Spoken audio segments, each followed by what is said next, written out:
అధ్యక్ష, గౌరవ సభ్యులు అడిగిన మొదటి ప్రశ్నకు సమాధానం.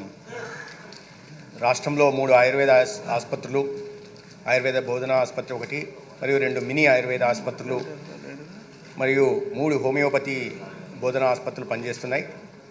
వైద్యులు సిబ్బంది ఖాళీల కారణంగా 20 ఆయుర్వేద మరియు 16 హోమియోపతి డిస్పెన్సరీలు పనిచేయడం లేదు. రెండో ప్రశ్నకు సమాధానం. ఇటీవల ఆంధ్రప్రదేశ్ పబ్లిక్ సర్వీస్ కమిషన్ ద్వారా 67 వైద్య అధికారులు ఆయుర్వేదలో మరియు 50 వైద్య అధికారులు హోమియోలో పోస్టులను ఆయుష్ శాఖ భర్తీ చేసింది. అయితే 20 ఆయుర్వేదిక్ మరియు 16 హోమియోపతి డిస్పెన్సరీలు వైద్యులు సిబ్బంది లేని కారణంగా ఇప్పటికీ పనిచేయడం లేదు. ఈ ఖాళీలను భర్తీ చేసేందుకు సకాలంలో అవసరమైన అనుమతులను పొందడం ద్వారా నియామకాలు చేపట్టడం అవుతుంది. జాతీయ ఆయుష్ మిషన్ కింద అందిన నిధుల నుండి 126 ఆయుష్ డిస్పెన్సరీలను పునరుద్ధరించడమైంది. అవి ఆయుష్మాన్ ఆరోగ్య మందిరాలుగా పనిచేస్తున్నాయి.